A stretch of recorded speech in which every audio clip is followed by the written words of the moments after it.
क'क्राझार जिल्लानि सिङाव थानाय 7 मेनिफ्राय सोलिबोनाय सेथि क'क्राझार जिल्ला गेलेमु गौथुमनि इन्टार क्लाब वुमेन फुटबल लीगआ दिनै जोबलांबाय।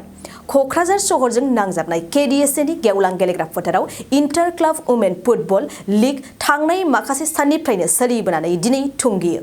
केडिएसएनि बानजायनायाव खुंफुंनाय दिनै जोबथा गेलेनायखौ गाजा गोमजायै खुंफुङो आरो फाइनालखौ क'क्राझार काथलगुरि साइ क्लाब आरो पाटगाव एभालान्स क्लाबनि गेजेराव गेलेयो। गेलेनाय समाव मोन्नैबो हान्जानि नारा नाथा जुजिलायनायखौ नुनो मोन्दोंमोन। नाथाय क'क्राझार काथलगुरि साइ क्लाबा 3-1 गलनि फारागथियाव पाटगावनि एभालान्स क्लाबखौ फेजेननो हायो।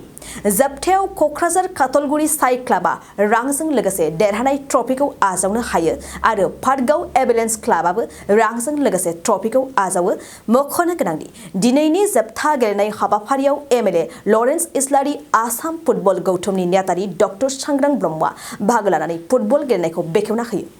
स्पर्ट्स एसोसिएशना जेनाखि आसामनि गेजेरावनो गिबि खेबनि थाखाय डिस्ट्रिक्ट लेभेलनि वुमेन फुटबलनि जेनाखि लीग खुंदों, बे लीग खुंनायनि थाखाय आङो आसाम फुटबल एसोसिएशननि जानानै बिथांमोननिसिम आङो जोबोद गोजोननाय जासिदों। मानो होनोबा बे जेनाखि बोल्ड मोनसे स्टेप, मोनसे साहसि स्टेप बिथांमोना लाजेनदों आरो बिथांमोननि जेनाखि स्टेप लानाय बेखौनो गुबुन डिस्ट्रिक्ट स्पर्ट्स एसोसिएशनफ्राबो फल' खालामगोन होननानै आङो मिजिंथिदों।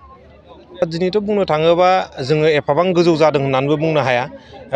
नाथाय दिनै जोंनि गेजेरनिफ्रायनो साफा सानै मोजां जेरै इन्डियानि अन्डार-20 बा आइ लिग टीमफ्राव सेलेक्ट जानायखौ जोङो नुनो मोन्दों।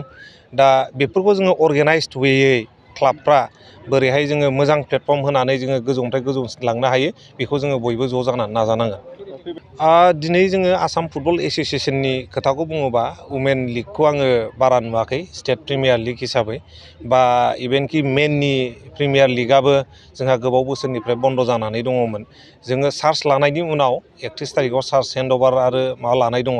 जोङो चार्ज लाखांनायनि उनावनो बोरैहाय जोङो वुमेनफोरनिबो लीग आरो मेन्सफोरनि जेनाखि बन्द' जानानै थानाय प्रिमियार लीग, स्टेटनि प्रिमियार लीग, जोङो बेखौ बोरैहाय थाबैनो जोङो फाथिनो हायो, जोङो बेखौ बेबस्था लानाय जागोन रायज्लायहोनायनि गेजेरजों।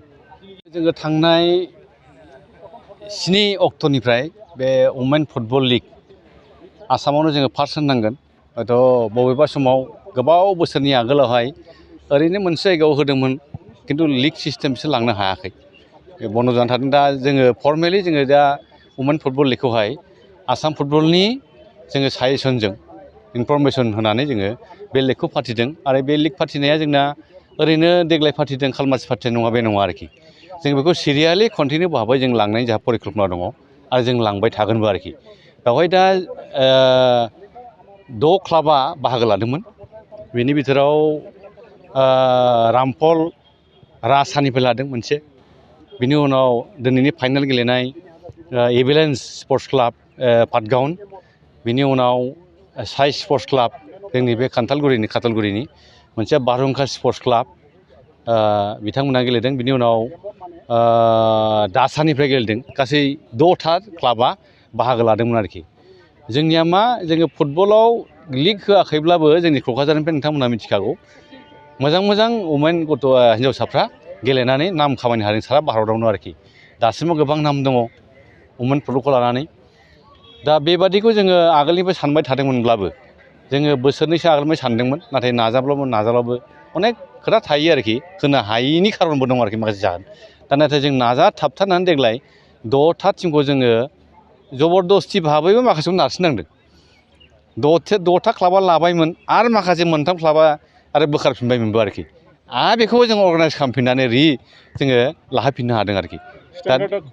दा ओरैनो जाजेननाय समथाराव अपेनिं टार्माव एसे स्टेन्डार्डआ इसेबां गोजौ नंथ'वामोन आरोखि। खिन्थु गेले 4-5सिम गेलेबाय बिसोरो, जोबजासिमाव 4 जादों। 6था टीम नालाय मोनसे टीमा गेलेनांगौ आरोखि। दा 4सिम गेलेनायाव जों नुबाय 4ल' गेलेनायावनो जोंनि गथ'फोरनि स्किला गोबां गोजौआव दावखोलांबाय आरोखि। आरो दिनै नोंथांमोननि मेगनजों नुबाय फाइनाल मेट्चखौहाय। आसामनि जे इन्टार डिस्ट्रिक्ट मिट जायो आरोखि, खुनु बेवहाय फाराग गैया आरोखि। इन्टार डिस्ट्रिक्ट मिटजों जोंनि क्लाब मिटजों खुनु डिफारेन्स गैया आसामनि, जों नुनायाव आरोखि।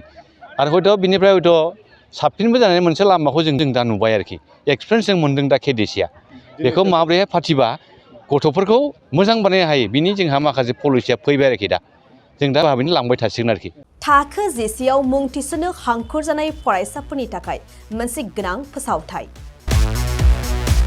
रौता नर्थ इस्ट पाब्लिक फरायसालिया नोंथांमोननो मोनसे गोजोनथाव खौरां लाबोदों CBSE जों गनायथि मोननाय रौतानि मुंदांखा नर्थ इस्ट पाब्लिक स्कुलाव दायो थाखो जिसेनि मुं थिसननाया सोलिगासिनो साइन्स आरो आर्ट्स मोन्नैबो स्ट्रिमनि थाखाय रौतानि नर्थ इस्ट पाब्लिक स्कुलाव मुं थिसननाया सोलिगासिनो बे फरायसालियाव थाखोनि फराफारि आयदा फोरोंथायजों लोगोसेयैनो JEE NEET CUET engineering medical entrance आनजादनि थाखाय उफ्रा फोरोंथायबो होनाय जायो बे फरायसालियाव बिजाब बाख्रि फरायसाफोरनि थाखाय हस्टेल आरो गेलेनाय मोसानाय बायदि बायदि केरिकुलार एक्टिभिटिसनि सुबिदा दं गोसो गुदुं फरायसाफोरा दिनैनो दानो नैबे मबाइल नम्बर 8638605769 नङाब्ला 9435184298 आव थोंजों सोलाद लानो हागोन